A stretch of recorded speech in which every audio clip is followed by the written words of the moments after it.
If you're an NBA executive, though, Ron, sometimes you take your take from this level and you expand it so far that it can't fit on a page. You got to create an article about it. And that's exactly what happened with theheavy.com. Shout out to them. They gave us a report about an NBA executive that states that he's stating that Randle potentially could be traded to a Western Conference powerhouse. That team being the Los Angeles Clippers, which is wild to me because I haven't hearing that team at all, especially in regards to Randle. So that's something that I wanted to discuss today. And according to Sean Daverny from theheavysports.com, in a recent article, he revealed the conversation he had with an NBA executive that floated the LA Clippers as a potential suitor for Randle in the trade market that may otherwise have little options for New York. The exact quote is the following here. The Knicks do not have a lot of options trying to find the team to take Randle. I want to mention, by the way, nobody at all said that we want to trade Randle, we want to give Randle up, that Randle is available for trade. That hasn't happened. So I don't know what this executive is even talking about. I'm going to continue that, but I just read that. It got me a little bit mad, so I had to mention it before I continue, Ron, because if I didn't, I would have been fuming. So apologies, everybody, but I had to do that. Go back to the report here, though. Going back to this report, as we see here, there's not a lot of teams you can drop him being Randle, into the lineup, and they'd be fine. And there's not a lot of teams that want to match up contracts there. But the Clippers could. They want another star for that group. Look around. That is one of the few places where it makes logical sense. Well, logical is a bit of a stretch for me, but because I haven't heard the Clippers at all before. But shout out to the heavy.com and his NBA executive, which again basically stated that the Los Angeles Clippers could be a team that would like to trade for Julius Randle. After hearing this report, Ron, again, this is from an NBA executive, obviously anonymous, because when you give bad takes, you got to remain anonymous.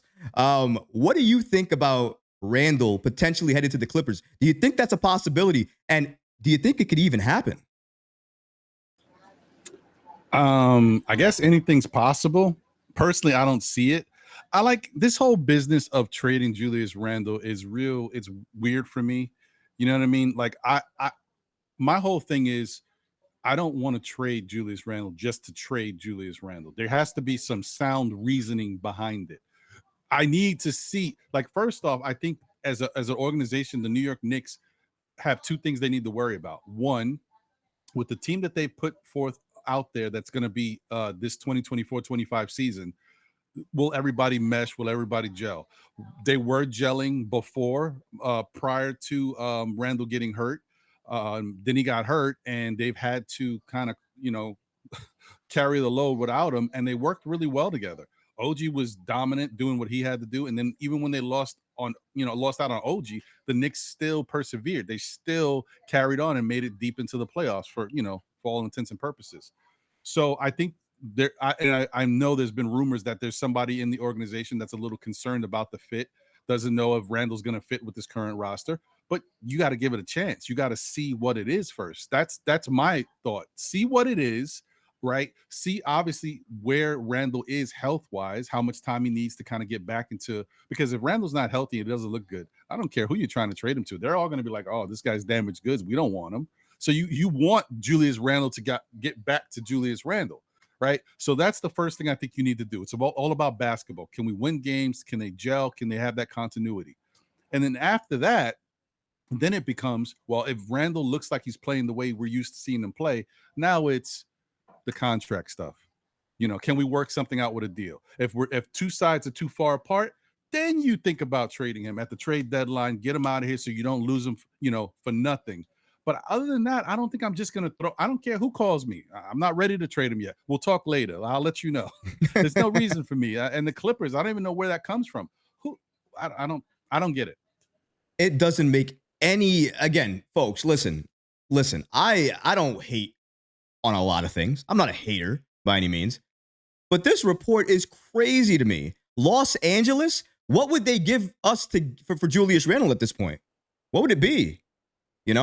Sorry, guys. I think we got froze a little bit there, folks. YouTube, again, guys, is always causing issues, but we got it fixed here. We're good. Like I was saying, though, with regards to with Julius Randle, the main thing with Randle at this point is that, don't know what's going on here. There's a lot of things going on here. Okay, never mind. With Julius Randle, though, at this point, It's always something on YouTube. You know how the live things go, guys, but I really appreciate everybody for sticking with us and always making sure that you guys are staying with the chat and making sure everybody's in here with us. But again, with the Julius Randle situation, Ron, I just do not understand why we would even consider or even want to trade him to Los Angeles.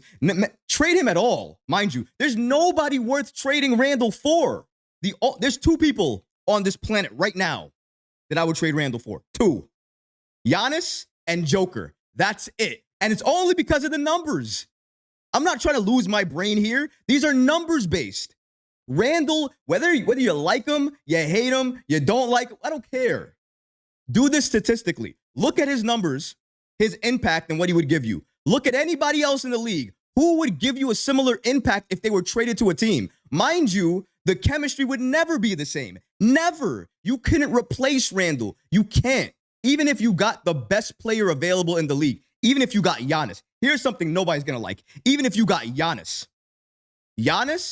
his first year would not be a better fit than Julius Randle because it takes time to learn. You need to learn. Did Dame and Giannis work? Everybody told me that was a super team. They didn't do anything super last year. Not a super team to me. We have to prove it. I understand that. The Knicks have a lot of things to prove, Ron. I get it. But we need to prove it with Randle. Trading Randle without seeing what's going to happen here, without understanding what Randle gives this team, his impact, seeing what it could be with OG and Mikal and Jalen and Mitchell Robinson. It's a robbery to fans. It's a robbery to us who's waited this long to see a team like this. My entire lifetime, I've never had a window for winning. Never. For the Knicks never had a window. I barely had blinds on my window. Never. We just got the window installed last year. And now it's open finally. And we're doing something with it. But we can't talk about Julius Randle as if he's some bum on the street that doesn't do anything. And a lot of fans treat Randle as if he's not an impactful contributor. And it bothers me because it's like ever since the thumbs down, Ron, everything has shifted. And I get it. You're upset. I understand. But we have to forgive and forget.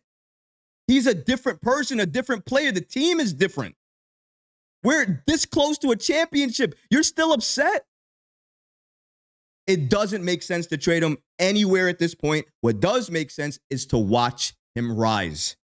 The value needs to increase. He has in my opinion, his value probably is worse than it's ever been before right now because you haven't seen him play anything yet.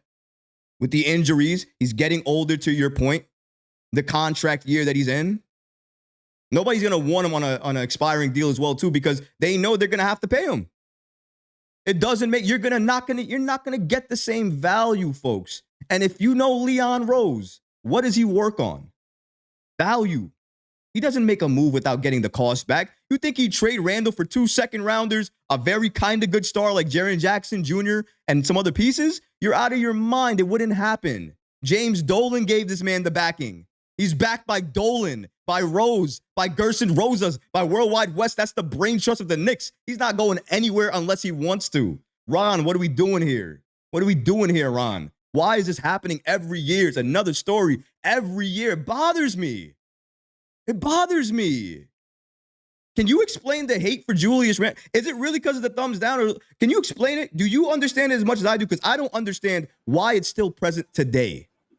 I don't understand why it's here today. I wish I knew. I'll be honest. I wish I knew. I've asked the question multiple times on my show. I asked Alan Hahn. I'm like, man, Alan's around. He sees all these people. He knows what is it? And, I guess I'm just going to go with what Alan told me. It's just that Julius Randle is a piece that is very attractive when you're trying to make any type of move. And I think, whether it be the organization, whether it be other GMs, whether it be other fans, whether it be our own fans, people know that if you want to try to get anybody good, it's got to start with Julius Randle because you're not trading Jalen Brunson. So it's kind of like he just gets it by default. So that's for a lot of the quote unquote smart thinking fans who actually like the team and want to win and want to get to the promised land. And then there's still people. I mean, I thought it would be over, but you said it. You brought it up. The thumbs down still affects certain people. There's some people that have not moved on. I heard. I had a conversation with somebody maybe about 6 months ago or so, five to 6 months. still bringing up the thumbs down. I'm like, whoa. I mean, hey, you know, what can you say? I don't know what the therapy maybe. There's a if you're talking about the thumbs down now, you have problems at this point. You can't be affected. We are in contention mode. What are we doing? This executive, I don't know who it is, but the Los Angeles Clippers move, again, it's a far cry from anything that would make sense. Even if I wanted to trade Randle, the last place I would trade him to would be the Clippers. They have nothing that I would want. I don't even want Kawhi at this point is getting up to the point where I would say, yeah, I don't think I want Kawhi because of the load management, the injuries. Had to leave Team USA because of more injuries. I mean, what are we doing here? I don't even know when he's going to play again. The thing is, the Clippers have nothing to offer us. It would be horrible. It would be one of the worst trades we would have made. The only other worst trade before that is the Karl Anthony Towns trade. If they got Karl Anthony Towns for Randle, that'd be the next biggest massacre of horrible, terrible trades. And I hear it all the time from my audience. I hear it from your audience, all Knick fans really. They talk about the same type of trades. They want to see all these things, but they don't magically want to see how it would look now. We've never seen this roster before. Why do we have to do anything? We've done enough.